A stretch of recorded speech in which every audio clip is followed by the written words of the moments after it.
हमारी बदकिस्मती हमें जो भी क़यादत मिली एक से एक करप्ट मिली। कभी कोई फौजी डिक्टेटर आ गया और कभी कोई सिविलियन आया, वो उससे भी भड़के हुए। अगर इंसानों की तरह वैसे काम करें ईमानदारी के साथ, अल्लाह के खजाने बहुत बढ़े हुए हैं। अब तो ये पीछे सांस ही बाकी रह गया है, ये भी निकाल ले हुकूमत और इस पे भी टैक्स लगा दे। एक सांस पे कितने पैसे लगाने हैं वो भी टैक्स लगा दे। खुदा का खौफ करें, अवाम पे रहम करें। अभी बांग्लादेश में 350 नौजवानों लड़कों ने वो निकल के बाहर एहतजाज किया तो उन्होंने तख्ता उल्टा दिया। यहाँ पे वो कुछ हुक्मरान आगे होते हैं, वो पैसे लेते हैं, बाद में वो घर में आराम से बैठ जाते हैं जाके। आवाम का सोचना होता तो उन्होंने पेट्रोल बढ़ाना ही नहीं था। उन्होंने वही चीज़ महंगी की है जो सबकी ज़रूरत है। अपनी नाकामियाँ छुपाने के लिए पेट्रोल बढ़ा लिया। खान साहब ने मारा था एक नारा कि गरीब नहीं छोड़ेंगे, उन्होंने तो बाकी नहीं छोड़ा। गरीब ही जलील होगा, गरीब जलील हो रहा है, होता रहेगा। दुकानदारों के चेहरे देखें, कारोबार जीरो हो चुका है। कोई भी एहतजाज करेगा फौरी तौर पर उसको पकड़ा जाए। जमहूरियत नाम की कोई चीज़ ही नहीं है। हुकूमत ने एक बार फिर पेट्रोल की कीमत जो है वो बढ़ा दी है। हुकूमत के इस रवैये से क्या लगता है कि उनको जो गरीब आदमी उससे कोई सरोकार नहीं है? क्या सरोकार? मैं 30 रुपये किराया दे के जाता था पहले यहाँ से, मतलब कि जहाँ मैं घर जाता हूँ। अब वो किराया हो गया 60 रुपये। मैं अभी भी खड़ा हुआ यही सोच रहा हूँ परेशानी में कि क्या बनेगा मेरा। मतलब कि किराया ही अगर 60 रुपये, आना जाना 120 रुपये, तो मेरा तो किराया ही कोई बन जाएगा कोई 5,000। तो मेरा किराया, इतनी तो मेरी तनख्वाह नहीं है। 28-29 हज़ार तनख्वाह है, किराए लगाएं, क्या करें? रात को जाओ लाइट नहीं आ रही होती, चीज़ें 8 बजे बंद हो जाती हैं। रोटी अगर घर वाले कह दें कि रोटी लेके आओ तंदूर पर जाओ, तंदूर पर रोटी नहीं मिलती, तो कहते हैं बंद है। किधर जाएं? किराए भरें, बिल भरें, पेट्रोल, ऊपर से मोटरसाइकिल ली है, वो घर खड़ी हुई है, उसमें 200 का डलवाएं, वो कहती है बस बाहर नहीं निकालो, मौके पे अंदर। हम निकालते नहीं हैं, बस इसी परेशानी में खड़े हुए हैं। आपने भी देखा होगा, कुछ समझ नहीं। आपकी परेशानी तो आपकी तरफ से ये एक वजह है, लेकिन जो कलेक्टिव बिहेवियर है कि जब भी पेट्रोल की कीमतें बढ़ती हैं कोई भी नहीं निकलता, और उनको लगता है कि जो छित्तर खाने वाली कौम है इनको बस छित्तर मारते जाए। छित्तर तो जी बज रहे हैं। अब हम मरियम नवाज साहबा को या हुकूमत को क्या कह सकते हैं? उसमें मैं अब उस अल्फाज नहीं है हमारे पास। अगर वो 5 रुपये कम करते हैं तो 10 रुपये बढ़ा देते हैं। अब हमारे पास, जैसे मैं एक गरीब इंसान हूँ, पेट्रोल की चीज़ें बढ़ी हैं तो मेरी भी हर चीज़ की कीमत बढ़ रही है।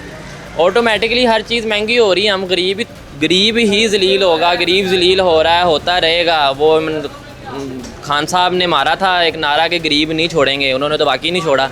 वो लगता है अभी यहाँ पे काम ख़राब हो रहा है। वो अब मरीम नवाज साहबा कह रही हैं कि काम ख़राब होता रहे। वो हमारा भी तो सोचें, पेट्रोल बढ़ाई जा रहे हैं, हमारी भी तो कीमतें बढ़ेंगी हर चीज़ की। वो जूता मैं बेचता हूँ, मैं 600 का बेचता था, मैं 1000 का बेच रहा हूँ। वो मेरी गाकी नहीं होती, समझ ही नहीं आता मैं क्या करूँ। मुझे बताएं हम किस तरफ जाएँ। पेट्रोल की कीमत इस कदर ऊपर जा चुकी है जिस वजह से ईद के दिन है और मार्केटों के हालात आपके सामने, कारोबार ज़रा भी नहीं रह गया।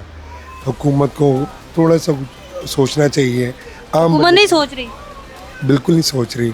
आम आदमी का बिल्कुल भी नहीं सोच रही। बिल्कुल नहीं सोच रही, बिल्कुल नहीं। क्यों, कैसे बात कर रहे हैं? वो तो कह रहे हैं हम तो लोगों को खुशहाल कर रहे हैं। कहाँ खुशहाल कर रहे हैं आप? माशाल्लाह मार्केट में खड़े हुए हैं, दुकानदारों के चेहरे देखें, उन्होंने इतनी इन्वेस्टमेंट की हुई है, वो परेशान। कारोबार ज़ीरो हो चुका है। 416 रुपये पेट्रोल कहाँ चले गए?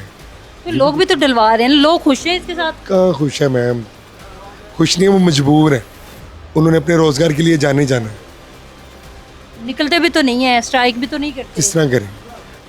कोई भी एहतजाज करेगा फौरी तौर पे उसको पकड़ा जाएगा। एहतजाज कर ही नहीं सकते। डर है? डर इस चीज़ का नहीं है। डर इस चीज़ का है कि जमहूरियत नाम की कोई चीज़ ही नहीं है। जमहूरियत नाम की कोई चीज़ होती, एहतजाज होते, आम बंदे की सुनवाई होती, इस तरह कुछ भी नहीं है। आम बंदे की सुनवाई नहीं है? बिल्कुल नहीं है मैम, बिल्कुल हरगिज़ नहीं है। बहुत परेशान बैठे हुए हम। ईद में 10 दिन रह गए हैं। कोई उम्मीद किसी से भी नहीं है। किसी से भी नहीं है? मौजूदा हुकूमत से तो बिल्कुल नहीं है। इतने नाखुश है इस हुकूमत से? बिल्कुल। आम आदमी के लिए तो बहुत मुश्किल हो चुका है इस टाइम। उसकी जो से इस टाइम तो वो नीचे जा चुका है। वो ना उसको समझ आ रही है कि मैंने क्या ख़रीदना है, क्या पहनना है, क्या लेना है और क्या खाना है। अब तो सब इस वजह से सब ज़्यादा से ज़्यादा डिस्टर्ब हो चुके हैं। कोशिश करनी चाहिए हुकूमत को कि ज़्यादा से ज़्यादा रिलीफ देना चाहिए, ताकि हुकूमत से अभी भी उम्मीद है? उम्मीद पे तो दुनिया कायम है, क्या करें? अभी उम्मीद रखी हुई है? अल्लाह पे उम्मीद है। अल्लाह पे उम्मीद है, हुकूमत पे नहीं है?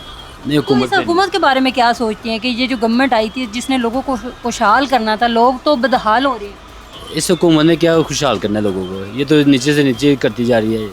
अब उसने 11 अरब रुपये का जहाज़ खरीद लिया तो 10 अरब रुपये का वो उन्होंने PIE सारा भेज दिया। अभी बांग्लादेश में 350 नौजवानों लड़कों ने वो निकल के बाहर एहतजाज किया तो उन्होंने तख्ता उल्टा दिया।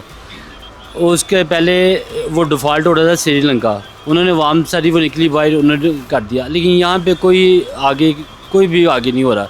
यहाँ पे वो कुछ हुक्मरान आगे होते हैं, वो पैसे लेते हैं, बाद में वो घर में आराम से बैठ जाते हैं जाके। वो आम आदमी बेचारा वो पिस रहा है जैसे मर्जी, उनको किसी से नहीं है, पैसा मिलता है, सब बैठ जाते हैं आराम से। अवाम का सोचना होता तो उन्होंने पेट्रोल बढ़ाना ही नहीं था। पूरे दुनिया में कहीं पेट्रोल नहीं इतना महंगा हो। सबसे ज़्यादा मौजूदा हालात में पाकिस्तान में सबसे ज़्यादा महंगा पेट्रोल है। उनको पता है कि हर 16-17 रुपए एक आम आदमी पेट्रोल उनको खरीद ये सकता पता है कि ये हर इंसान की, हर शख्स की ज़रूरत है, ये इन्होंने लेना ही लेना है। उन्होंने वही चीज़ महंगी की है जो सबकी ज़रूरत है। कम से कम इस चीज़ का ख्याल कर लेते, ये चीज़ हमारे इस्तेमाल की हर इंसान के इस्तेमाल में आ रही है, मुसाफिरों के, दफ्तर वालों के, घर जाने आने है। सारी चीजें लिंक है ना, जब पेट्रोल महंगा होगा तो ऑटोमेटिकली उन्होंने इस चीज़ का नहीं एहसास किया। तो कम से कम ये आम चीज़ आदमी के लिए 516 ना 15 मुमकिन रुपए है, में मजबूरी है सिर्फ। और बच्चों का पेट काट के पेट्रोल डलवा लेगा, और कुछ भी नहीं हो सकता। इससे बेहतर था कि पेट्रोल की जगह कोई और चीज़ महंगी कर देते। अपनी नाकामियाँ छुपाने के लिए पेट्रोल बढ़ा लिया, उसमें से लेवियाँ और बढ़ा रहे हैं, और सारा कुछ कवर करके अपने आप को भर रहे हैं कि अभी इसमें से सारा नुकसान। अपने खजाने भर रहे हैं। खजाने कह लें, गवर्नमेंट के खर्चे कह लें, इनके चौंचले कह लें, जो इनके खेकन हैं वो नहीं पूरे हो रहे अभी तक। और गरीब पिसा जा रहा है दिन ब दिन। अब तो ये पीछे सांस ही बाकी रह गया है। ये भी निकाल ले हुकूमत, यही चाहती है ना हुकूमत, निकाल लें। जो अवाम है उनके सांस जो चल रहे हैं ना वो निकाल लें। अब ये पीछे रह गया है, और इस पे भी टैक्स लगा दे। एक सांस पे कितने पैसे लगाने हैं वो भी टैक्स लगा दे। वो खुदा का खौफ करें, कोई अवाम को रिलीफ देने के बजाय अवाम की खाल ही उतारते जा रहे हैं। अफसोस है आप पे यार। वो कहाँ गई टीम आपकी जो बड़ी तजर्बेकार थी? तजर्बेकार टीम कहाँ गई? एहसन इकबाल, वो दूसरे लोग। ये तजर्बा है आपका? ऐसा तजर्बा तो इससे ज़्यादा तो शायद हमारा भी हो गया हो। तो खुदा का खौफ करें, खुदा का खौफ करें, अवाम पे रहम करें। रहम नहीं कर रहे अभी। रहम, ये रहम आप इसे अगर रहम कहते हैं तो अल्लाह ने जो रहम रखा वो फिर अभी रहम नहीं कर रहे। अल्लाह माफ़ करे। तो लोगों को खुशहाल कर रहे हैं। अल्लाह माफ़ करे। खुशहाल खुद हो रहे हैं, लोग नहीं हो रहे, खुद हो रहे हैं। और ये जो सब पैसा चंद हाथों में गर्दिश करता है। हमारी बदकिस्मती, हमें जो भी क़यादत मिली एक से एक करप्ट मिली। कभी कोई फौजी डिक्टेटर आ गया और कभी कोई सिविलियन आया, वो उससे भी भड़के हुआ था। हर एक ने अपना घर बनाया। किसी ने अफ़गानिया को मुजाहिद कह दिया, किसी ने इनको क्या कह दिया, दहशतगर्द कह दिया। अवाम को इसी चक्कर में उलझाया हुआ है।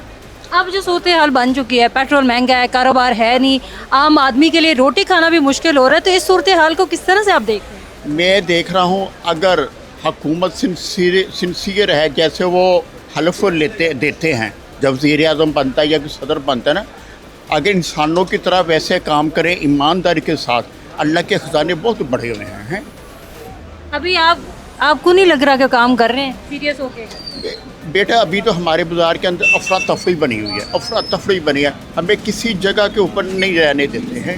रोज़ाना 3 महकमे इधर आ रहे हैं, कभी पीरा आ रहा है, कभी वो LDA वाले आ रहे हैं, कभी कॉरपोरेशन वाले हैं आ रहे हैं। यानी अवाम को इस तरफ उन्होंने उलझा दिया हुआ है पंजाब को खूबसूरत बनाने के अंदर। अवाम का जो हक है, पंजाब खूबसूरत नहीं बन रहा, बन रहा है, लेकिन लोगों का रोज़गार उनको मुतबादिल क्या दे रहे हैं? अच्छा, लोगों को रोजगार छीन के पाकिस्तान वो पंजाब खूबसूरत बन रहा है। हाँ, ये रोज़गार छीन रहा है। यहाँ हर दुकान के आगे 3 लोग रोज़ी कमा रहे थे हैं। अब फ़र्ज करें 1000 दुकान है तो कितने आदमी 3000 बेरोज़गार हो गए, वो कहाँ जाएंगे? वो लाइन कौन से अडॉप्ट करेंगे? गलत करेंगे या अच्छी करेंगे हैं?